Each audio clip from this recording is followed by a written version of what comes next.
Sir 'Prabhas' గారి 'రాజసాబ్' సినిమాకి 2 తెలుగు రాష్ట్రాల్లో కూడా ఫుల్‌గా బిజినెస్ జరుగుతున్నట్టుగా తెలుస్తుంది. అంటే 'ప్రభాస్' గారి సినిమా అంటే బిజినెస్ ఓ రేంజ్‌లో ఉంటుంది. అది ప్రత్యేకంగా చెప్పాల్సిన పని లేదు. మరి 'రాజసాబ్' విషయానికొచ్చేసరికి ఎలా ఉంది బిజినెస్?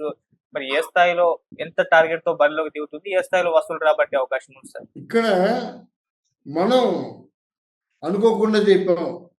ఈ సంక్రాంతి ప్రభాస్‌ది అని చెప్పాం. అది మనం ఛానెల్‌లో వేసుకోవడం కూడా జరిగింది. ఇక్కడ ప్రభాస్‌ని పరిశీలిస్తే మునుపటి కంటే మునుపటి ప్రభాస్ ఏంటంటే చాలా ఆహ్, రిలాక్సింగ్‌గా ఉండేవాడు. కానీ ఇప్పుడు ప్రభాస్ అలా కాదు. ఒకేసారి పాన్ ఇండియా స్టారు సంవత్సరానికి 4 సినిమాలు చేయడం అంటే మాటలా? 5 సంవత్సరాలకి ఒక సినిమా చేశాడు 'బాహుబలి'. ఇప్పుడు అలా కాకుండా సంవత్సరంలో 4 సినిమాలు చేస్తున్నాడు. అంటే అప్పటికి, ఇప్పటికి అంత యాక్టివ్ అయ్యాడు. ముందుగా అంత యాక్టివ్ అయినందుకు మాత్రం మనం ప్రభాస్‌ని మనస్ఫూర్తిగా అభినందించాలి. 2 ప్రభాసు చాలా, చాలా కష్టపడతాడు. ఏదో అంటారు అలా కాదు కానీ శక్తి వంచన లేకుండా కష్టపడతాడు. దాంట్లో సందేహం లేదన్నమాట. ఈ డూపులు చేయడానికి సాధ్యమైనంత వరకు ఒప్పుకుంటా. తనే కష్టపడి రిస్క్ చేసి మరి డూపులు చేస్తాడు. ఇక్కడ ప్రభాసు ఈ 'రాజా సాబ్' మన తెలుగు రైట్స్ 130 కోట్ల రూపాయలకి డిమాండ్ ఉంది ఇప్పుడు. ఆ 130 కోట్లు, 150 కోట్లు ఎంతో ఓన్లీ తెలుగు వరకు. కనుక ఇది మార్కెబుల్ ప్రైసే ఉంటుంది ఇక్కడ దీనికి. ఎందుకంటే మామూలు ప్రైస్ ఉండదు. ఈ సంక్రాంతికి ప్రభాస్ సినిమా 'రాజా సాబ్' నంబర్ 1గా ఉంటుంది. ఈ సినిమా పాన్ ఇండియా సినిమా అవుతుంది. ఈ సినిమా పాన్ ఇండియా కలెక్షన్స్‌తో సరిసమానంగా వసూలు చేస్తుంది. దీంట్లో సందేహం లేదు. తర్వాత ఈ సినిమాలో ఉన్న విశేషం ఏంటంటే సంక్రాంతికి రిలీజ్ అయ్యే సినిమాలన్నిటికి కూడా ఈ సినిమాలో ఉన్న కథ డిఫరెంట్ కథ.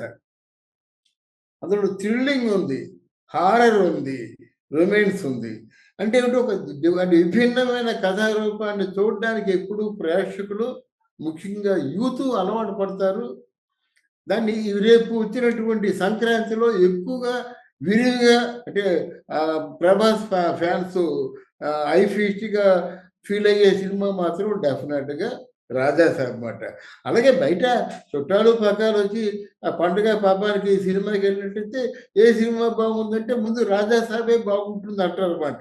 మరి 'చిరంజీవి' సినిమా బాగలేదా? ఈ ప్రశ్నలు వేయొద్దు. మొట్టమొదటిసారిగా ప్రిఫరెన్స్ ఇచ్చేది మాత్రం ప్రభాస్ సినిమాకే ఇస్తారు. ఎందుకంటే ప్రభాస్‌కి అంత వాల్యూ ఉంది. ఏ సినిమా చేసినప్పుడు కూడా ఆ విధంగా దూసుకుపోతున్నాడన్నమాట ప్రభాస్. మొన్న 'కల్కి' సినిమా ఉంది. 'కల్కి minus Prabhas' what about that cinema? ఆలోచించండి. నాగశ్విన్ లాంటి ఒక director just promising director cinema చేశారంటే అందులో ప్రభాస్‌ని అడ్డం పెట్టుకోబట్టి కదా ఆ సినిమా అన్ని వందల కోట్లు ఆల్మోస్ట్ దగ్గర దగ్గర 1000 కోట్లకెళ్ళింది. మనమే సినిమా ఫెయిల్ అయిపోతుందంటే మొట్టమొదటిసారిగా ఈ సినిమా 500 కోట్లు తక్కువగా కలెక్ట్ చేయదని చెప్పింది మనమే మాట. కారణం విభిన్నమైన కథాంశం. అంటే ప్రభాస్ ఫేస్ ఇమేజ్. ఆ ఫేస్ ఇమేజ్ ఇంకా పెరిగింది కానీ తరగలేదు కదా! గనక ఈ సంక్రాంతి ప్రభాస్‌దే. కలెక్షన్ రూపంలో కూడా నంబర్ 1 ప్రభాసే ఉంటాడు. అలాగని మిగతా వాళ్ళందరూ కూడా మేము లేము అనేటువంటి అనుకోవాల్సిన అవసరం లేదు. ఏ సినిమా బాగుంటే ఆ సినిమాని ప్రేక్షకులు చూస్తారు. బాగు అందుకే సక్సెస్‌లు, హిట్లు, సూపర్ హిట్లు, బ్లాక్ బస్టర్‌లు అని 4 భాగాలు ఉన్నాయన్నమాట. ఈ 4 భాగాల్లో మీరుంటారు కదా! సక్సెస్‌లో ఉంటారు, హిట్‌లో ఉంటారు, సూపర్ హిట్‌లో ఉంటారు, బ్లాక్ బస్టర్‌లో ఉంటారు. మన బ్లాక్ బస్టర్‌లో ప్రభాస్ సినిమా ఉంటుందని చెప్పుకుంటూ నేను సెలవు తీసుకుంటున్నాను. ఓకే. ఎంతవరకు కలెక్షన్స్ వెళ్తాయి sir? Definite pan India collections అంటే దగ్గర దగ్గర 1000 కోట్లు కలెక్ట్ చేస్తుందండి. హ్మ్. అంటే ప్రపంచవ్యాప్తంగా ఆల్మోస్ట్ ఆల్ 2500 థియేటర్లు పైగా రిలీజ్ అవుతుంది సినిమా. అదైతే మనకి 3000 థియేటర్‌లో రిలీజ్ అవుతుంది. ఏది? 'రాజమౌళి వారణాసి.' అప్పుడు అనుకుంటున్నారు. ఇన్ని సినిమాల్లో ఇన్ని థియేటర్‌లో రిలీజ్ అవ్వొచ్చని చెప్పేసి. ఎక్కడ 1000, 1100, 2000, 2500, 3000 ఇలా థియేటర్‌లో రిలీజ్ అవుతుందంటే తెలుగు సినిమా ప్రభ ఎంతవరకు వెళ్ళిపోయింది? ఖండాంతరాలు దాటి ప్రపంచం అంతా ప్రపంచంలో ఉన్న తెలుగు వాళ్ళే కాదు. అన్య భాషా ప్రేక్షకులు కూడా తెలుగు సినిమాని ఈరోజు తెలుగు సినిమా విజయ పతాకాన్ని వాళ్ళ చేతులతో వాళ్ళు ఎగరేస్తున్నారు.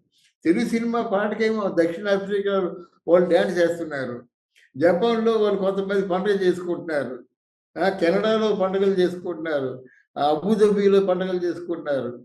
అంటే వీళ్ళందరూ కూడా తెలుగు సినిమాని అంతగా ప్రేమిస్తున్నారంటే దానికి కారణం తెలుగు డైరెక్టర్స్ తాలూకు క్వాలిటీ పెరగడం. తెలుగు హీరోల తాలూకు స్టామినా పెరగడం. స్టామినా అంటే కష్టపడుతున్నారు వాళ్ళు.